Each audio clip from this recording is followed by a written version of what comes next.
Hello, ನಾನು Ganga. Welcome back to ನಮಸ್ತೆ moms Kannada vlogs. ಇವತ್ತಿನ ವ್ಲಾಗ್ನಾಗ ನಾನು ಇಲ್ಲಿ ನೀವು ನೋಡ್ತಿರೋ ಹಾಗೆ ಫ್ರೆಶ್ ಆಗಿರೋ ಬಟಾಣಿ ತೊಗೊಂಡಿದ್ದೀನಿ.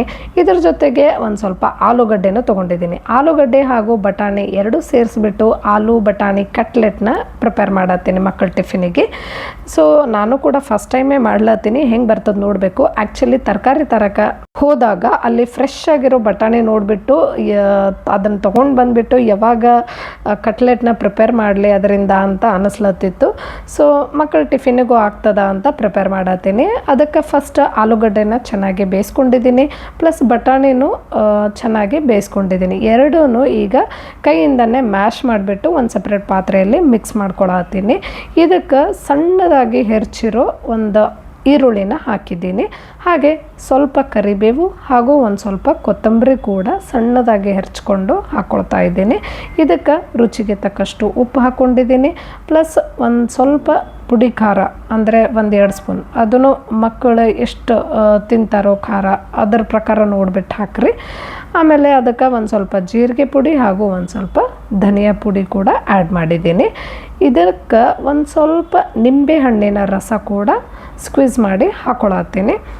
ಇದನ್ನೆಲ್ಲ ನೀಟಾಗಿ ಒಂದು ಸ್ಪೂನಿಂದ ಮಿಕ್ಸ್ ಮಾಡ್ಕೊರಿ. ಎಲ್ಲನೂ ಸ್ಪೈಸಸ್ ಚೆನ್ನಾಗಿ ಕಲ್ಕೋಬೇಕು, ನಿಂಬೆಹಣ್ಣಿನ ರಸನೂ ಚೆನ್ನಾಗಿ ಕಲ್ಕೋಬೇಕು. ಇದಾದ ನಂತರ ಒಂದು ಸ್ವಲ್ಪ ಕಾರ್ನ್ ತೊಗೊಂಡಿದ್ದೀನಿ ನಾನು. ಈ ಕಾರ್ನ ಮಿಕ್ಸಿ ಮಾಡಿಕೊಂಡು ಪೌಡರ್ ಮಾಡ್ಕೊಂಡಿದ್ದೀನಿ. ಇದು ಫಾರ್ ದಟ್ ಕ್ರಿಸ್ಪಿನೆಸ್, ಅಥವಾ ನೀವು ಬ್ರೆಡ್ ಕ್ರಮ್ಸ್ನೂ ಯೂಸ್ ಮಾಡ್ಬೋದು ಕ್ರಿಸ್ಪಿನೆಸ್ಸಿಗೆ. ನಾನು ಇಲ್ಲಿ ಮನೇಲಿ ಕಾರ್ನ್ ಇತ್ತಂತ ಆ ಕಾರ್ನೇ ಮಿಕ್ಸಿ ಮಾಡಿ ಆ ಪೌಡರ್ನೇ ಆ್ಯಡ್ ಮಾಡತ್ತೀನಿ ಕ್ರಿಸ್ಪಾಗಿ ಬರಲಿ ಅಂತ.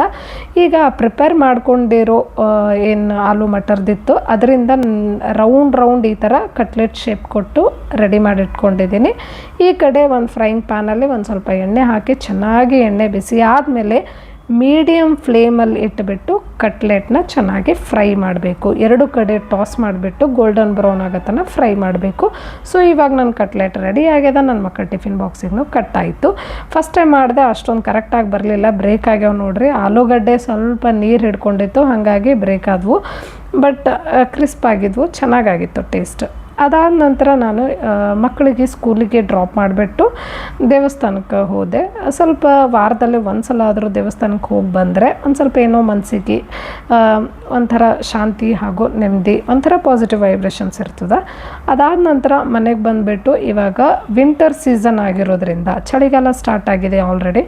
ಸೊ ನಿಮ್ಮ ಮಕ್ಕಳಿಗೋಸ್ಕರ ನೀವೇನಾದರೂ ಕ್ಯಾಪ್ಸು ಗ್ಲೌವ್ಸು ನೋಡತ್ತೀರಂದ್ರೆ ನಿಮಗೆ ಹೆಲ್ಪ್ ಆಗ್ಬೋದು ಅಂತ ನನ್ನ ಮಕ್ಕಳಿಗೆ ನಾನು ಕ್ಯಾಪ್ಸು ಗ್ಲೌವ್ಸು ಫಸ್ಟ್ ಕ್ರೈಯಿಂದ ಆರ್ಡ್ರ್ ಮಾಡಿ ತರಿಸಿದ್ದೆ. ಸೊ ಅದರ ರಿವ್ಯೂ ಕೊಡೋಣ ಅಂತ ಕೊಡ್ತಿದ್ದೀನಿ. ಇವತ್ತೇ ಬಂದಿತ್ತು ಪಾರ್ಸಲ್. ಸೊ ಇಬ್ಬರು ಮಕ್ಕಳಿಗೆ ಕ್ಯಾಪ್ಸು ಮತ್ತು ಗ್ಲೌವ್ಸ್ ಹಾಗೆ ಮಫ್ಲರ್ ಈ ಮೂರರದ್ದು ಒಂದು ಸೆಟ್ಟೇ ಇತ್ತು. ಸೊ 2 ಸೆಟ್ ತರಿಸಿದ್ದೀನಿ, ಒಂದು ಬ್ಲೂ ಕಲರ್, ಒಂದು ಬ್ರೌನ್ ಕಲರ್. ಇದು ನನ್ನ ಮಗಳಿಗೋಸ್ಕರ ತರಿಸಿದ್ದು ಬ್ರೌನ್ ಕಲರ್. ಇಷ್ಟು ಚೆನ್ನಾಗಿದೆ ಕ್ವಾಲಿಟಿ, ಬೇಬಿ ಹಗ್ ಬ್ರ್ಯಾಂಡಿಂದು. ನೀವು ನೋಡ್ತಿರ್ಬಹುದು ಮಫ್ಲರ್, ಇದು ಲೆಂತ್ ಕೂಡ ಚೆನ್ನಾಗಿದೆ. ಆಮೇಲೆ ಎಷ್ಟು ಕ್ಯೂಟ್ ಆದ ಟೆಡ್ಡಿ ಕೂಡ ಮಾಡಿದ್ದಾರೆ ನೋಡ್ರಿ. ಹಾಕೊಂಡಾಗಂತೂ ಮಕ್ಕಳಿಗೆ ಇಷ್ಟು ಕಂಫರ್ಟ್ ಜೊತೆಗೆ ಒಂದು ಕ್ಯೂಟ್ನೆಸ್ ಕೂಡ ಆ್ಯಡ್ ಮಾಡ್ತದದು. ಅದರ ಜೊತೆಗೆ ಇಲ್ಲಿ ನೀವು ನೋಡ್ತಿರ್ಬೋದು ಗ್ಲವ್ಸ್. ತಂಪ ಆದಾಗ, ಜಾಸ್ತಿ ಚಳಿ ಇದ್ದಾಗ ಕೈಯೆಲ್ಲ ತಣ್ಣಗಾಗ್ಬಿಡ್ತಾವೆ. ಸೊ ಮಕ್ಕಳಿಗೆ ಅಟ್ಲೀಸ್ಟ್ ರಾತ್ರಿ ಹೊತ್ತಾದರೂ ಅಥವಾ ಕೋಲ್ಡು ಕಾಫು ಆದಾಗ ಈ ಥರ ಗ್ಲವ್ಸ್ ಹಾಕಿ ಮಲಗಿಸಿದ್ವಂದ್ರೆ ಸ್ವಲ್ಪ ಬೆಚ್ಚಗಿರ್ತಾರೆ ಅಂತಂದು ಇದೆಲ್ಲ ಯೂಸ್ ಆಗ್ತದೆ ಅಂತಂದು ಈ ಒಂದು ಸೆಟ್ಟೇ ತರಿಸಿದ್ದೆ. ಆಮೇಲೆ ನೆಕ್ಸ್ಟ್ ಇದು ನನ್ನ ಮಗನಿಗೆ ತರಿಸಿರೋದು ಬ್ಲೂ ಕಲರ್. ಇದ್ರದ್ದು ಮೇಲಿರುಗಡೆ ಇರೋ ಪ್ರಿಂಟ್ ಎಷ್ಟು ಚೆನ್ನಾಗದ, ಕಲರ್ ಕಾಂಬಿನೇಷನ್ ಚೆನ್ನಾಗದ. ಅದ್ರ ಜೊತೆಗೆ ಮೇನ್ ಇಂಪಾರ್ಟೆಂಟ್ ಫ್ಯಾಬ್ರಿಕ್, ಆ ವುಲನ್ ಫ್ಯಾಬ್ರಿಕ್ ಅಂತೂ ಎಷ್ಟು ಚೆನ್ನಾಗದ. ಎರಡರದ್ದು ಹೇಳಿ ಮಾಡಿಸಿದ್ದು ಅಂತಲೇ ಹೇಳ್ಬೋದು. ಬೇಬಿ ಹ್ಯಾಗ್ ಪ್ರಾಡಕ್ಟ್ಸಿಂದು ಇಷ್ಟು ಸಾಫ್ಟ್ ಮತ್ತು ಕಂಫರ್ಟೇಬಲ್ ಅದ. ಏನೂ ಒಂಥರ ಚುಚ್ಚದಂಗೆ ಆಗಂಗಿಲ್ಲ. ಏನು ಮಕ್ಕಳು ಕಂಪ್ಲೇಂಟೇ ಮಾಡಿಲ್ಲ. ನನ್ನ ಮಕ್ಕಳಂತ ಈಗ ಆಲ್ರೆಡಿ ಯೂಸ್ ಮಾಡಕತ್ತಾರ. ಸೊ ದೆನ್ ನೆವರ್ ಕಂಪ್ಲೇಂಟ್ ಇದು ಚುಚ್ಚದಂಗೆ ಆಗತ್ತದ ಅನ್ನೋ ರೀತಿ ಅಷ್ಟು ಸಾಫ್ಟಾಗಿ ನೀಟಾಗಿ ಕಂಫರ್ಟೇಬಲ್ ಆಗಿ ವೇರ್ ಮಾಡ್ಕೊಂಡವ್ರು. ಕ್ಯಾಪ್ ಹಾಕೊಂಡಾಗೂ ಅಷ್ಟೇ, ಮತ್ತು ಈ ಗ್ಲವ್ಸ್ ಹಾಕೊಂಡಾಗೂ, ಮಫ್ಲರ್ ಹಾಕೊಂಡಾಗೂ. ಮಫ್ಲರು ಕುತ್ತಿಗೆಗೆ ಹಾಕೊಂಡಾಗ ಒಂದು ಸ್ವಲ್ಪ ಚುಚ್ಚದಂಗೆ ಆಗ್ತದೆ, ವುಲನ್ ಸರಿ ಇರಲಿಲ್ಲ ಅಂದರೆ. ಬಟ್ ಈ ವುಲನ್ ಕ್ವಾಲಿಟಿ ಮಾತ್ರ A1 ಅದ, ಅಷ್ಟು ಕಂಫರ್ಟೇಬಲ್ ಆಗದ, ಸಾಫ್ಟ್. ನೀವು ನೋಡ್ತಿರ್ಬೋದು, ನೋಡೋಕ್ಕೆ ಗೊತ್ತಾಗ್ತದೆ ಎಷ್ಟು ಸಾಫ್ಟ್ ಅದ ಅಂತ. ಜೊತೆಗೆ ಪ್ರಿಂಟ್ ಕೂಡ ಚಲೋ ಅದ, ಮಕ್ಕಳಿಗೂ ಒಂಥರ ಅಟ್ರಾಕ್ಷನ್, ಅವರು ಅಟ್ರಾಕ್ಟ್ ಆಗಬೇಕಲ್ಲ, ಹಾಕೋಬೇಕು ಅನ್ನಿಸ್ಬೇಕಲ್ಲ ಮಕ್ಕಳಿಗೆ, ಆ ಥರ ಮಾಡಿದ್ದಾರೆ. ಸೊ ಒಳ್ಳೆ ಪ್ರಿಂಟು, ಒಳ್ಳೆ ಕ್ವಾಲಿಟಿ.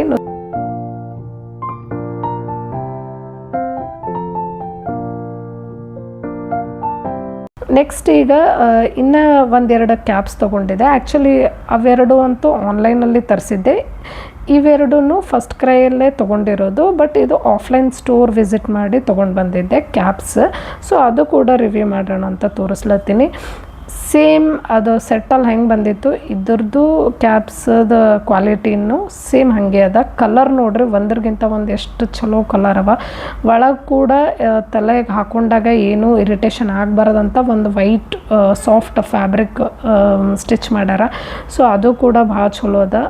ಟೋಟಲಿ ಓವರಾಲ್ ಮಕ್ಕಳಿಗೆ ಭಾಳನೇ ಒಂದು ಕಂಫರ್ಟ್ ಫೀಲಿಂಗ್ ಕೊಡ್ತದೆ. ಇಲ್ಲಿವರೆಗೂ ಮಕ್ಕಳಂತೂ ಏನು ಚುಚ್ಚುತ್ತದೆ ಅನ್ನೋ ಕಂಪ್ಲೇಂಟೇ ಮಾಡಿಲ್ಲ. ಸೊ ಆರಾಮ್ಸೆ ಅವರು ಹ್ಯಾಂಡಲ್ ಮಾಡ್ಬೋದು. ಕೋಲ್ಡು, ಕಾಫ್ ಇದನ್ನೆಲ್ಲ ಪ್ರಿವೆಂಟ್ ಮಾಡಬೇಕು ಈ ಚಳಿಗಾಲದಾಗ ಅಂತ ಅಂದರೆ ಈ ಕ್ಯಾಪ್ಸ್ ಅಂತೂ ಇರಲೇಬೇಕು. ಈ ಎಲ್ಲ ಪ್ರಾಡಕ್ಟ್ಗಳ ಇಮೇಜಸ್ನ ನಾನು ಟ್ಯಾಗ್ ಮಾಡಿರ್ತೀನಿ ನನ್ನ ವಿಡಿಯೋದಾಗ, ಬೇಕಂದರೆ ನೀವು ಆ ಲಿಂಕ್ ಥ್ರೂ ಹೋಗಿ ಪರ್ಚೇಸ್ ಮಾಡ್ಬೋದು. ಇದಾದ ನಂತರ ಈವ್ನಿಂಗ್ ಹೊತ್ತಲ್ಲಿ ಒಂದು ಸ್ವಲ್ಪ ಫ್ರೂಟ್ಸ್ ಎಲ್ಲ ತೊಗೊಂಡು ಬರೋದಿತ್ತು ಅಂತಂದು ಹೊರಗಡೆ ಹೋದ್ವಿ. ಹೊರಗಡೆ ಬಂದರೆ ಫುಲ್ ಚಳಿಯೋ ಚಳಿ, ಅದರಲ್ಲೂ ಈವ್ನಿಂಗ್ ಅಂತೂ ತುಂಬಾ ಚಳಿ ಬೆಂಗಳೂರಲ್ಲಿ. ಸೊ ಹಾಗಾಗಿ ಮಕ್ಕಳಿಗೂ ಫುಲ್ ಪ್ಯಾಕ್ ಮಾಡಿಕೊಂಡೆ ಕರ್ಕೊಂಡು ಬಂದಿದ್ದೆ. ಅದಾದ ನಂತರ ಒಂದು ಸ್ವಲ್ಪ ಏನಾರು ತಿನ್ಕೊಂಡು ಹೋಗೋಣ ಅಂತ ಅಂದ್ಕೊಂಡು ನೋಡಿದರೆ ಬಿಸಿ ಬಿಸಿಯಾದ ಸೂಪ್ಸ್ ಆಪ್ಷನ್ ಇತ್ತು. ಸೊ ಹೆಂಗೆ ಮಿಸ್ ಮಾಡೋಕ್ಕಾಗ್ತದೆ ಚಳಿಗಾಲದಾಗ. ಬೇಸಿಗೆದಾಗ ಹೋದ್ರೆ ಏನರ ಐಸ್ ಕ್ರೀಮ್ ತಿನ್ಬೇಕು ಅನ್ನಿಸ್ತದೆ, ಬಟ್ ಚಳಿಗಾಲದಾಗ ಒಬ್ವಿಯಸ್ಲಿ ಏನಾದರೂ ಬಿಸಿ ಬಿಸಿದೇ ತಿನ್ಬೇಕು ಅನ್ನಿಸ್ತದೆ. ಸೊ ಬಿಸಿ ಬಿಸಿಯಾದ ಸೂಪ್ ಕುಡಿದ್ವಿ. ಇಲ್ಲಿ ವೆಜ್ ಕಾರ್ನ್ ಸೂಪ್ ತೊಗೊಂಡಿದ್ದೀನಿ. ಆ್ಯಕ್ಚುಲಿ ಭಾಳನೇ ಟೇಸ್ಟಿಯಾಗಿತ್ತು, ಆಮೇಲೆ ಸ್ಪೈಸಿ ಏನಿರಲಿಲ್ಲ, ಮೈಲ್ಡ್ ಆಗಿತ್ತು. ಒಂದು ಸ್ವಲ್ಪ ಸ್ಯಾಂಡ್ವಿಚ್ ಹಾಗೂ ಒಂದು ಸಣ್ಣದಾಗಿರೋ ಪಿಜ್ಜಾನ ಆರ್ಡರ್ ಮಾಡಿದ್ವಿ, ಜಾಸ್ತಿ ಜಂಕು ಆಗಬಾರ್ದು ಅಂತಂದು. ಸೊ ಬಿಸಿ ಬಿಸಿಯಾದ ಸೂಪ್ ಅಂತೂ ಎಷ್ಟು ಟೇಸ್ಟಿ ಇತ್ತು, ಮಕ್ಕಳಂತೂ ಫುಲ್ ಎಂಜಾಯ್ ಮಾಡಿದ್ರು. ಅದಾದ ನಂತರ ಈ ವಿಡಿಯೋ ಇಲ್ಲಿಗೆ ಮುಗಿಸುವ ಸಮಯ ಆಯಿತು. ಈ ವಿಡಿಯೋ ನಿಮಗೆ ಇಷ್ಟ ಆದರೆ ಲೈಕ್ ಮಾಡಿರಿ. ಮತ್ತೆ ಮುಂದಿನ ವಿಡಿಯೋದಲ್ಲಿ ಭೇಟಿಯಾಗೋಣ. ಅಲ್ಲಿವರೆಗೂ ಟೇಕ್ ಕೇರ್, ಬಾಯ್.